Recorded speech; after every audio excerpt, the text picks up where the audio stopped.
With America's renewed attention to security of the Western Hemisphere, I've stopped the invasion on our southern border and designated the drug cartels as foreign terrorist organizations. And you probably saw that we've virtually stopped almost 100% all drugs coming in by water. And now we're going to stop them on land. The land is easy. The water is tough. But that's down now. I heard it just last night. It was 97. Now it's 98.1%. And we're trying to figure out who are the 2% that are willing to get onto those boats. I don't think they watch television or the news. But we've taken out almost 100% of all of the drugs coming into the United States by water. And now we'll, I think, very easily stop them on land. That's the easy part. We wanted to wait till the other was taken care of. And earlier this month, thanks to the unrivaled skill, power, and might of the U.S. military, we have the most powerful military in the world by far. We captured the outlaw dictator Nicolas Maduro, and the people of Venezuela are very happy about it. And we're having great relationships with the new leaders of Venezuela. The relationships have been good. We're opening up the country to our giant oil companies, and it's going very well. We've already taken out, think of this, 50 million barrels of oil, and a lot of that's going to go back to Venezuela. They'll do more income with us in a short period of time than they did in years, because as much oil as they have, and they have a lot, just about the most.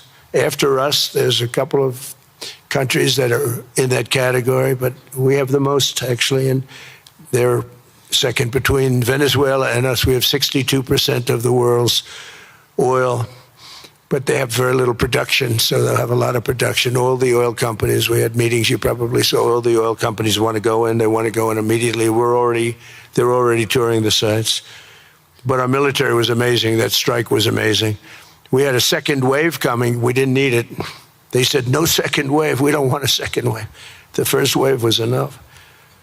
And of course, we're working to end the horrible killing in Ukraine, a war that should never have happened and would have never happened if I were president. That was not going to happen. I used to speak to Vladimir Putin about Ukraine, and it was the apple of his eye, but he would never have ever done it. Said, you can't do that, Vladimir.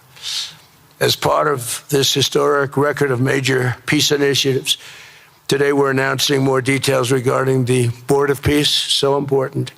This board has the chance to be one of the most consequential bodies ever created, and it's my enormous honor to serve as its chairman. I was very honored when they asked me to do it.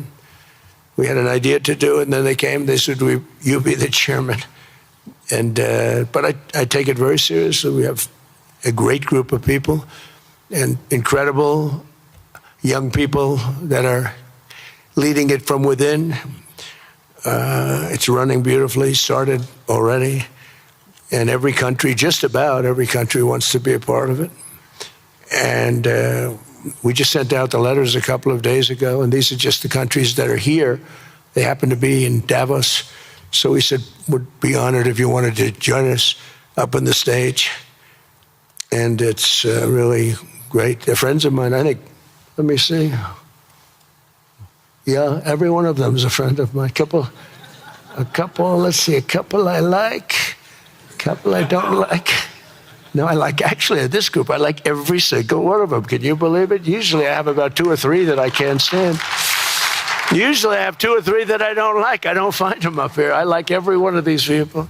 No, they're great people. They're great leaders. And the Board of Peace is composed of leaders, the top leaders in the world, actually.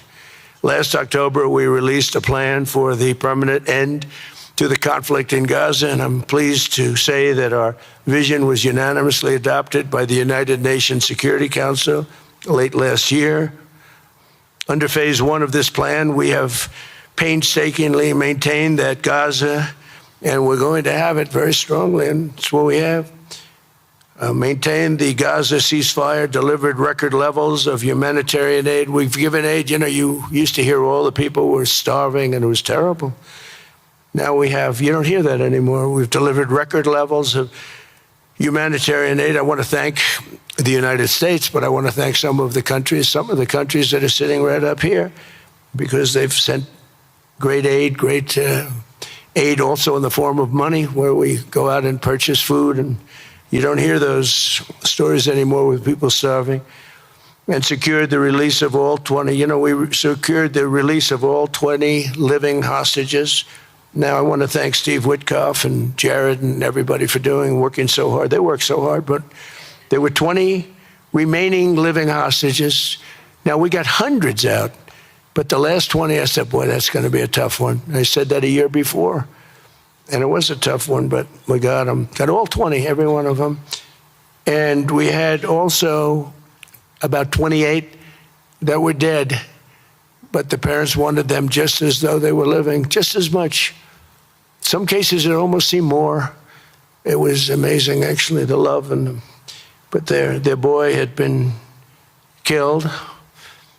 In just about all cases, young men. Their boy had been killed, and they wanted the body of their boy, and it looked like it couldn't be done. And with the exception of one, and we're close on the track of that, we've got them all, every single one of them, which is amazing. It's a rough job. That was a rough job. And I've been very clear that Hamas must return that last remaining deceased hostage as well, and that will be the full commitment. And then we get on to other things, and we're committed to ensuring Gaza is demilitarized, properly governed, and beautifully rebuilt. It's going to be a great plan, and that's where the Board of Peace really started. And I think we can spread out to other things as we succeed with Gaza. We're going to be very successful in Gaza. It's going to be a great thing to watch, and we can do other things. We can do numerous other things. Once this board is completely formed, we can do pretty much whatever we want to do, and we'll do it in conjunction with the United Nations.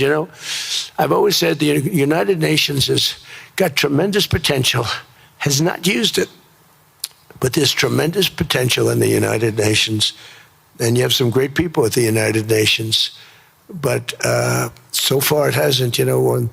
On the 8 wars that I ended, I never spoke to the United Nations about any of them.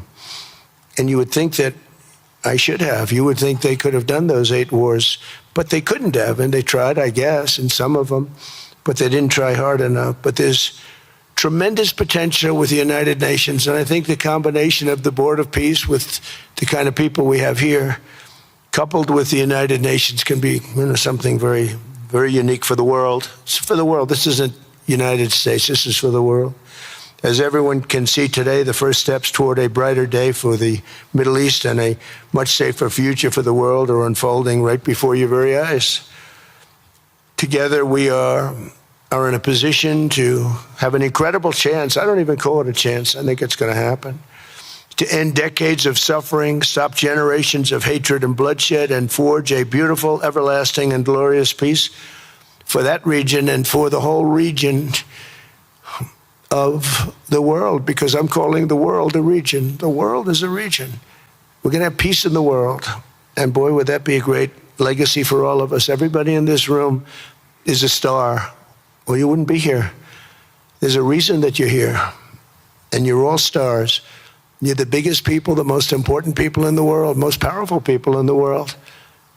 And when you use that genius that you have, that very unusual, very inspired genius, when you use that for peace, the opposite of peace has no chance. So I just want to say it's tremendous to be with you, and I think this is something that we're doing that's very important. This is the most important. I was so looking forward to being here, and yesterday was a tremendous success. A lot of good things happened, but this was something that I really wanted to be here and do, and I could think of no better place because so many people were together.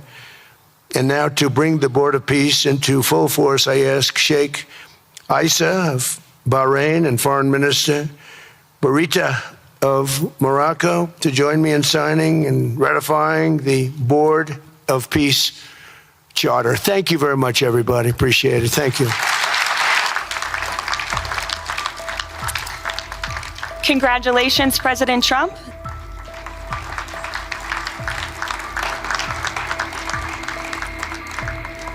Next up, the President. Thank you.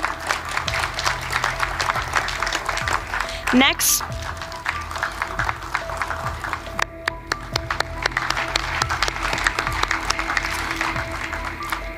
Next, the President of the Republic of Kosovo and the Prime Minister of the Islamic Republic of Pakistan.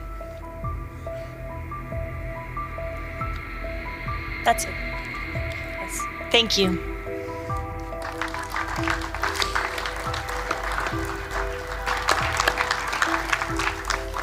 Next, the Minister of Foreign Affairs of the Kingdom of Saudi Arabia and the Minister of Foreign Affairs of the Republic of Turkey.